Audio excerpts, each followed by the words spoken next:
Yo, what's going on, guys? It is time for another reaction video, and today I'm going to be doing a reaction to a video from a YouTube channel called Living Simply Australia, and the video is called 15 Things to Know About Australians Before Moving to Australia in 2023. So if you like this video, make sure to go check out Living Simply Australia as well. Let's get right into it. Hello and welcome back to the channel. In today's video we're talking about Australians. What are they like? What should you expect when you move here? If you're interested, keep watching. Something that caught my attention when I first came to Australia 7 years ago is that people are very friendly. I never forget my first week here. I was walking down the street, completely lost, looking for the supermarket, and suddenly a very lovely Australian couple approached me and they asked me, "Are you lost? Do you want some help?" And they helped me to find the supermarket. And how amazing was that? I didn't ask for any help, but they just came and helped me. And this friendliness is also reflected in the fact that they love small talk. Believe it or not, Australians love to talk to strangers, and that's another thing that really caught my attention. When you're on the tram, for example, people just start talking to each other or they make jokes. For example, if you're walking down the street, someone might yell, "Oh, nice t-shirt." It's so amazing. And I feel that this friendliness is also reflected on the fact that Australians call everyone mate. Cheers, mate. Cheers, buddy. How you going, mate? Good day, mate. And yeah, it makes you feel good. Good day, mate. So yeah, Australians are super friendly, super laid back.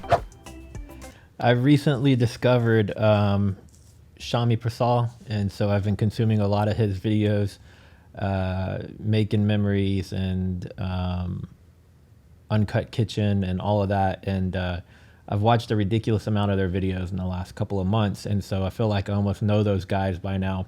But it's allowed me to pick up on a lot of Australian language, like, you know, commonly used words, and like the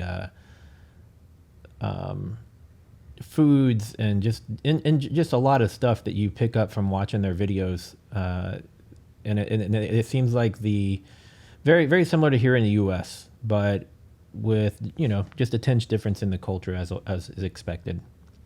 And of course, in relation to that, Australians are also very formal. I'll give you an example. They love walking barefoot, even around the city. I saw that in my first week in Australia. I was about to cross the street and suddenly I have a girl standing next to me wearing a beautiful dress, but she was barefoot. They're so laid back and so free. And of course, informality is also reflected in the Australian slang and the shortening of words. For example, "I'll see you this arvo," which means "I'll see you this afternoon." "I'm going to have brekkie now." "I'm going to have breakfast now." That's one thing I've picked up too as well. They like to shorten any word they can and add like a Y on the end, or the sound of an E.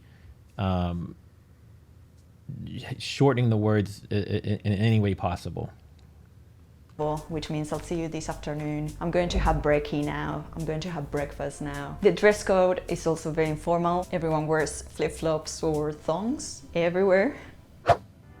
Australians are also very respectful, and I talked about this in my video about Australian workplace culture. Australians are very respectful. They're always saying "thank you," "sorry," "pardon," "no worries," "nice to meet you," "please." In terms of respect, for example, it's considered super disrespectful if you go to a shop or to a restaurant and you complain about a product by yelling or swearing or insulting at the customer service representative or at retail staff.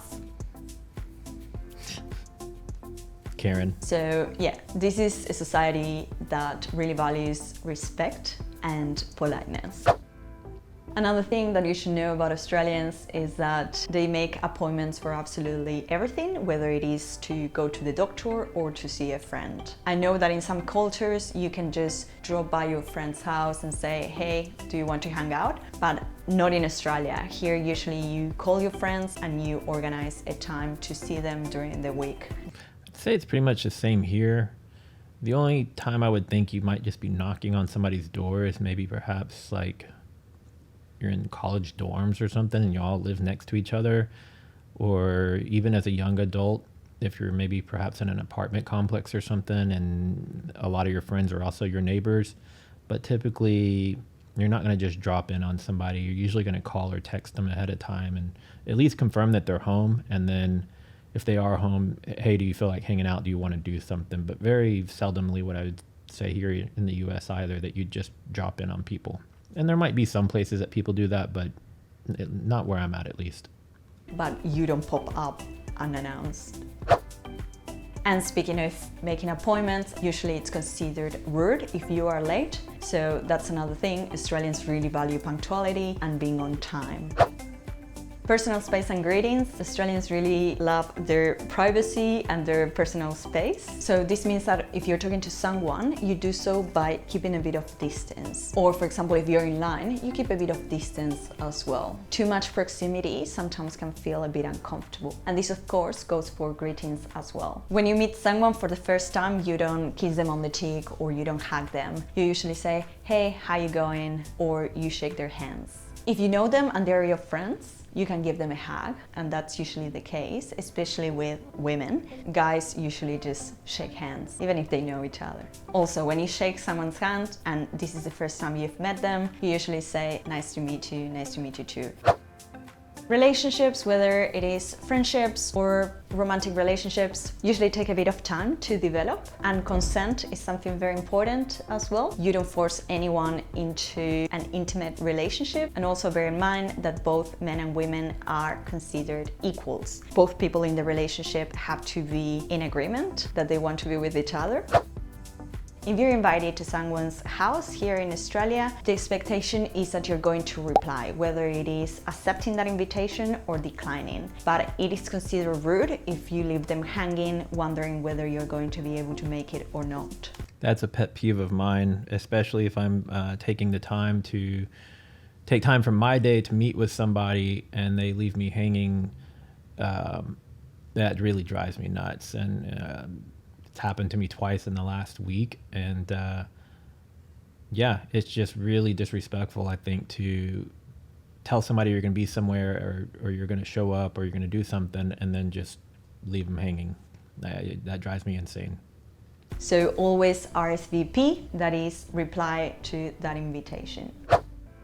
If you're invited to someone's house or social gathering and they say bring your own, BYO, this means that they're expecting you to bring your own drinks. And this is the case for almost any social gathering here in Australia. Most people bring their own drinks because alcohol here is very expensive.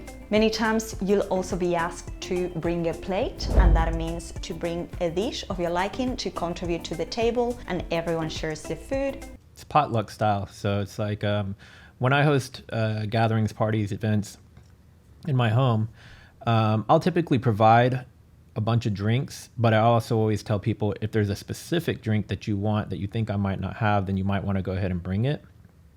But I'm going to have beers, I have alcohol, I'll have ciders and wine and a lot to choose from. So if you don't bring anything, it's not a big deal.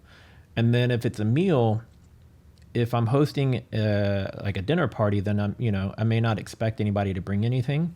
But if it's specifically announced that it's a potluck party, then that would mean, bring some sort of a side dish. And it's usually even best to mention in the comments if it's like an invitation what you're bringing, to avoid people bringing duplicates of the same dishes.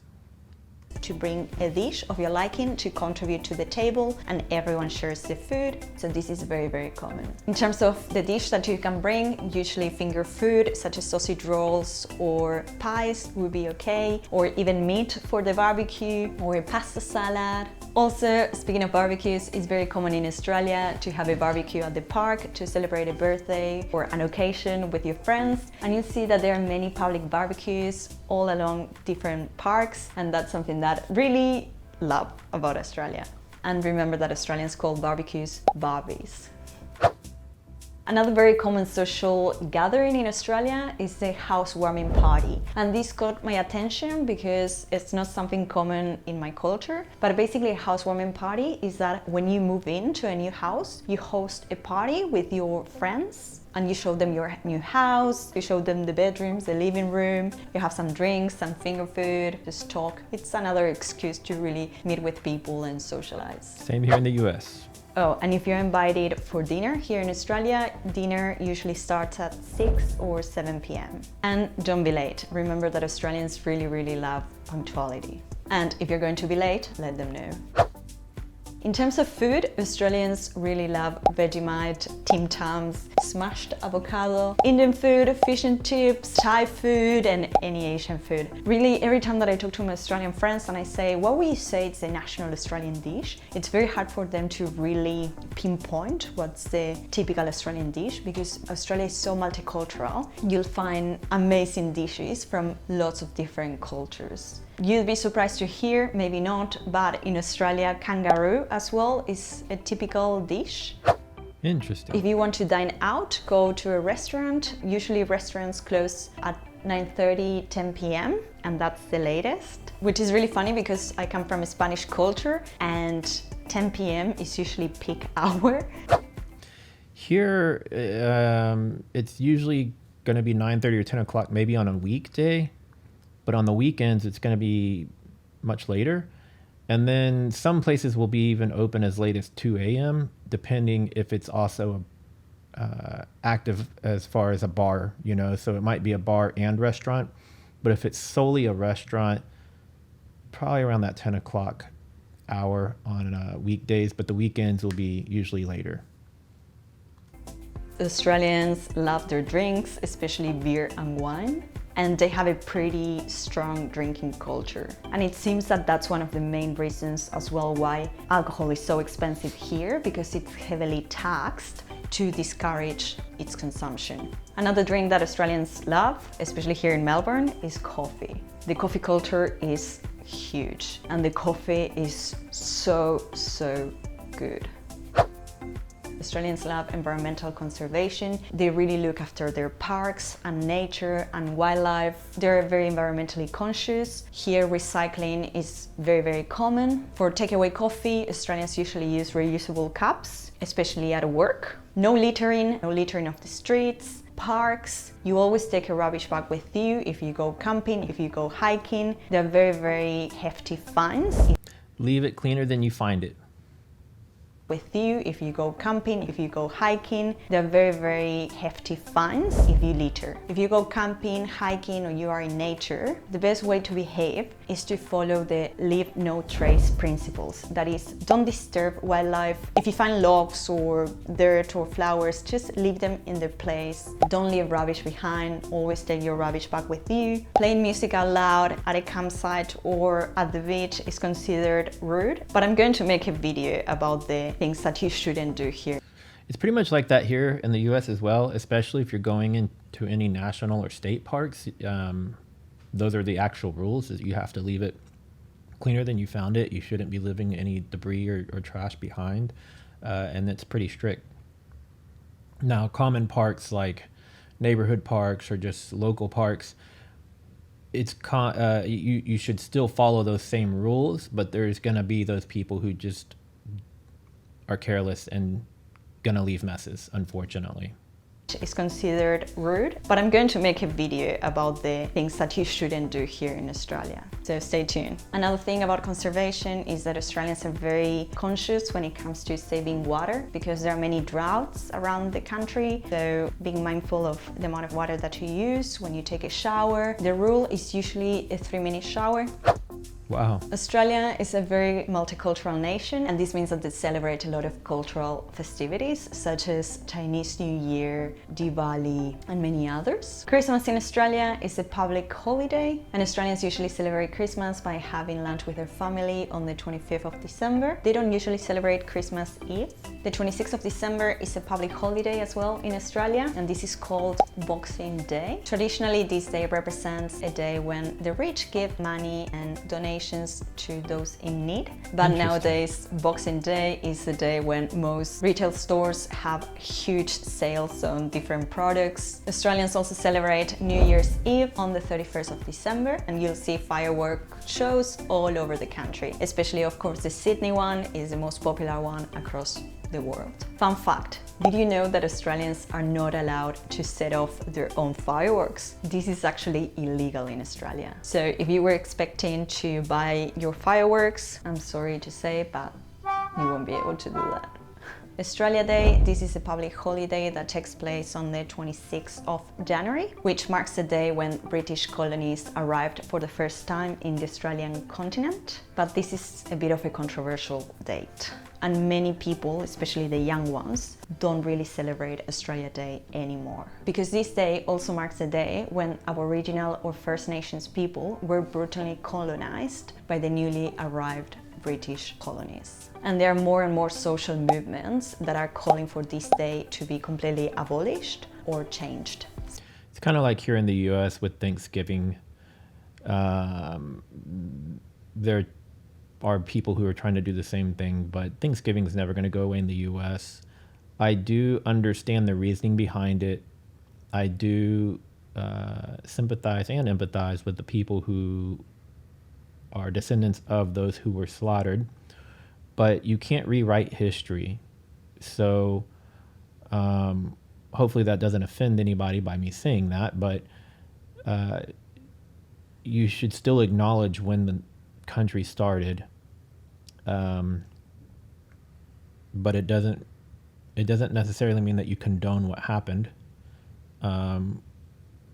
You can't change history. History is history. And so you learn from it and make sure not to do it again.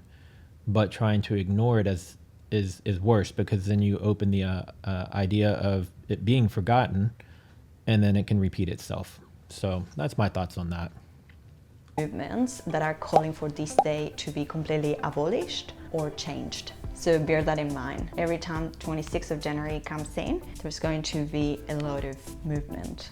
Again, my thoughts on that too. There's no need to abolish a day.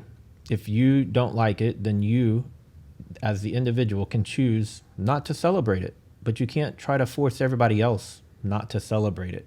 That would be, like saying, if you're don't believe in Christmas, right? That like nobody should be able to have Christmas. No, everybody has the opportunity to do what they want.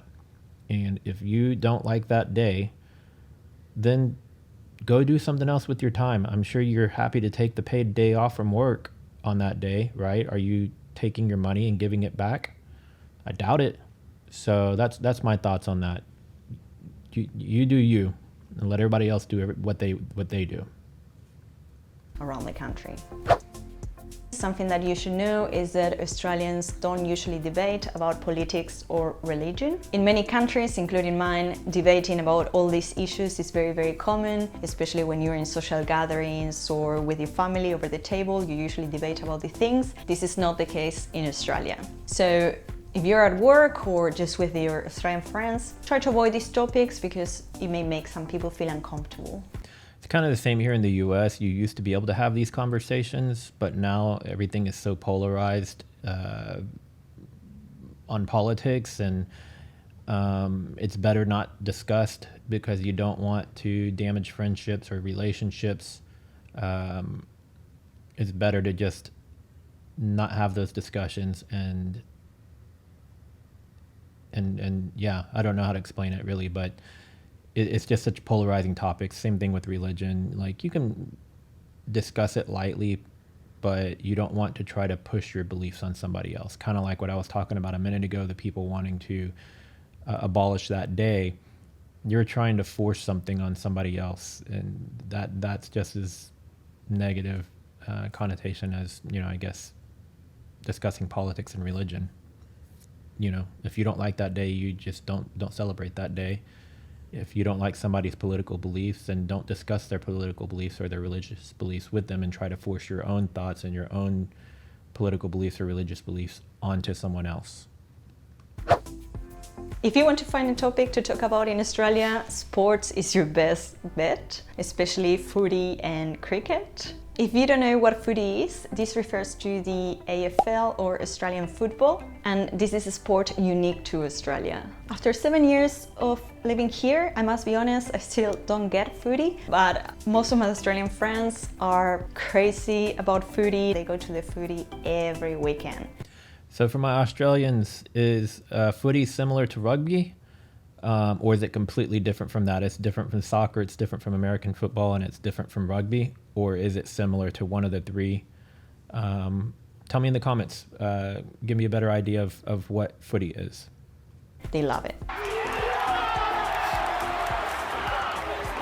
I've been to 2 matches and I really love the atmosphere. And I think the beauty of this sport is that it's very family oriented. And because it's so family oriented, when you are there, there's no really aggression or violence, unlike other countries. People are cheering and they're mixing up with people from the other team and there's no aggression. So I highly recommend going at least to one footy match and experiencing the atmosphere and what it is like to be there. It's a very, very big part of the Australian culture.